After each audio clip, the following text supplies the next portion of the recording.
관세청장의 답변에 답답해하는 대통령. 그리고 관세청은 청장님 누구세요?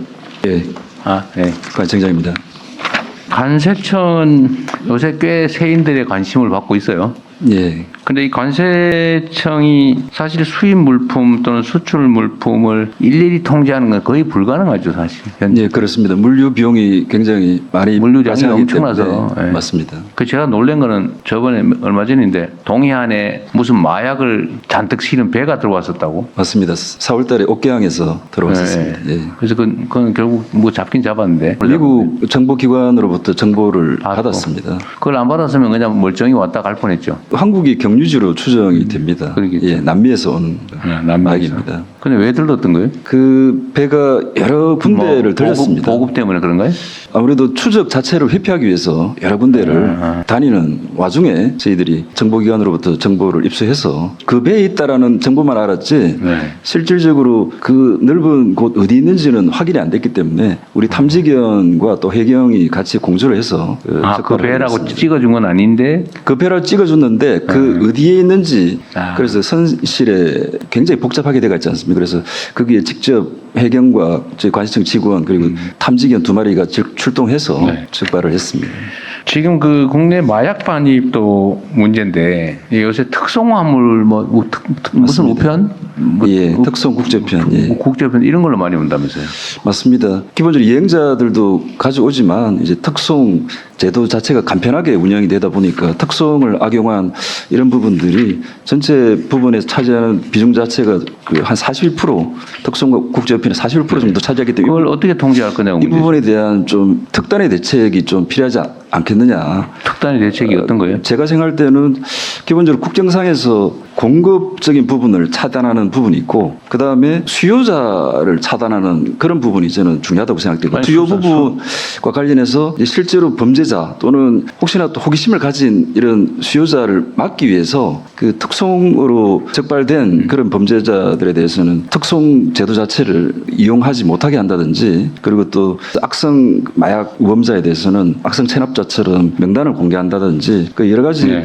혜택들을 좀 차단하는 게 수요를 억제할 수 있는 방안이 아닌가 이런 생각을 해봅니다. 그건 마약 단속 정책에 관한 문제일 것 같고 지금도 일단 걸리면 형사처벌 대상이기 때문에 관리는 하고 있을 건데 그렇습니다. 제가 여쭤봤던 거는 통관 자체 단계에서 이걸 검색해서 막는 방법이 뭐가 있을까? 지금도 하고는 있겠죠. 하고는 있는데 그럼에도 불구하고 이제 많이 들어온다는 거잖아요. 예. 그래서 제가 얼마 전에 특송 우편에는 별도 인력을 투입해가지고 추가 검색을 하는 걸 지금 하고 있어요. 예, 우편 그렇습니다. 집중국에 예. 인력 파견하라고 했는데 그 전 집중국이 다 하고 있어요. 일부만 하고 있어요. 그 동서울 우체국 거기서만 한 군데서만? 예. 그 왜 한 군데서만 하세요? 국조실 주관으로 다 해야지.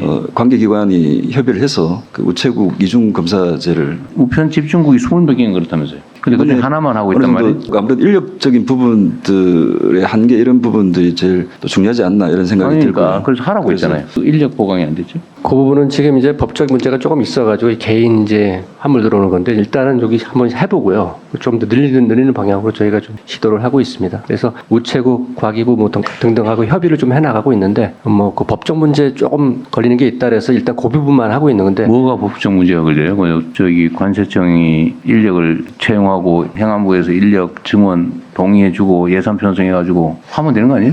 예. 근데 뭐가 문제예요? 들어올 때 아마 이제 개인 물건이 들어온 거니까 이걸 다 일일이 들어오는 거에 대해서 조금 문제가 있는 것 같습니다. 그래서 우편 검열이라고? 예, 일종의 그런 검열로 보는 거죠. 아니 그렇게 치면 저 마약견 가지고 냄새 맡아보는 것도 다 위반이에요? 그 말이 안 되잖아요. 예, 일단 그 통관된 부분에 대해서 다시 한번 우체국에서 그 부분을 이제 보겠다 이런 부분들인데 그래서 저희들 입장에서는 통관이 됐기 때문에 이제 우체국 그 우리 직원들 자체가 굉장히 전문성이 있기 때문에 가서 이렇게 보는 그런 부분들인데 아무래도 우체국 입장에서는 또 한번 그 본 부분에 대해서 다시 한번 본다라는 부분에 있어서 법적인 그런 부분들과 관련해서 좀 고민을 좀 아니 그러니까 그 고민이 아직도 안 끝났어요?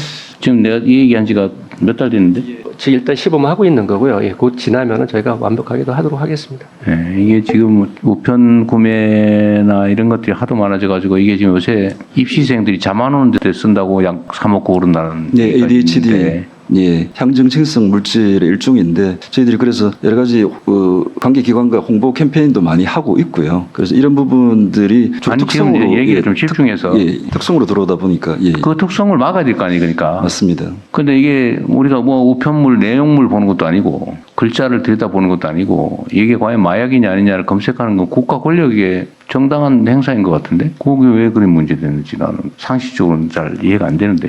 예.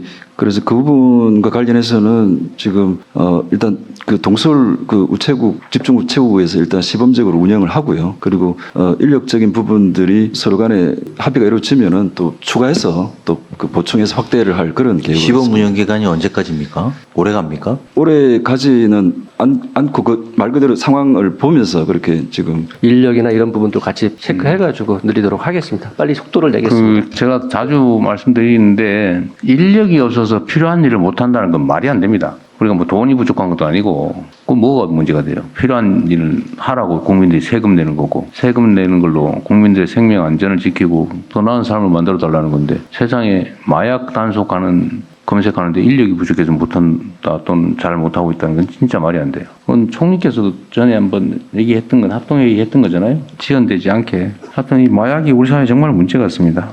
관세청의 역할이 정말 중요하고요. 예, 직원들하고 최선을 다해서 관계 부처랑 하도록 하겠습니다. 총기 문제도 전에 보니까 다 부품별로 따로따로 수입하면 방법이 없다고 하던데. 예, 그 총포 화약법상의 그런 또 허점을 또 악용하는 그런 경우들이 있습니다. 대책은 뭐예요? 대책은 그 예를 들어서 그 총기류 같은 경우에 이제 뭐 예를 든다면 이제 개머리판 이것은 개인이 수입이 가능합니다. 그 총포류 화약법의 비대상이거든요. 네. 그래서 예를 들면 탄피 이런 거는 총포류 화약법 대상인데 그 지금 비대상과 대상이 이렇게 구분되어 있습니다. 그 총열. 총포류와 관련해서 총열은 총열 그거는 제가 한번 자료를 봐야 되겠습니다만은 그 대상 비대상 이렇게 쭉 나눠지가 있다 보니까 그 아무래도 그 기본적으로 잘 아시겠지만 경찰청에서 총포 화약법을 담당하고 있는데 그 부분과 관련해서는 좀 관계기관이 힘을 합쳐가지고 법 개정이 필요하지 않나 그런 생각을 법 개정을 하면 단속할 수 있어요. 예를 들면 지금 총열 따로 들어오고 그 개머리판 따로 들어오고 지금 절차는 그다음에 그런다는 거 아닙니까? 그러면 그게 법이 없어서 뭐 단속을 대통령님 발견을 못하는 거예요? 그 지금 말씀 올리면은 이제 비대상 총포 화약법에 따른 비대상 부분들은 들어올 수 있습니다. 아까 말씀하신 이제 특송이나 우편을 통해서 들여와가지고 그 다음에 국내에서 또 핵심적인 부분들은 그 탄피라든지 이런 거를 국내에서 또 조달 아니면은 또 밀수를 해서 그거 제대로 된 총을 만드는 그런 부분들이 있기 때문에 저희들이 지금 경찰청하고 협의를 해서 좀 그런 우범 다수 반입하는 그런 우범자들을 저희들이 명단을 지금 경찰청하고 공유를 해서 지난달에 또 자, 하고 알겠고요. 그러고 제가 이제 여쭤보는 거는 이렇게 쪼가리 내서 수입을 하고 그게 어쨌든 총기 없는 대한민국에 어쨌든 누군가가 총기를 들여다가 지가 쓰든지 다른 사람한테 팔든지 뭐 이렇게 해서 지금 퍼지고 있는 중이잖아요.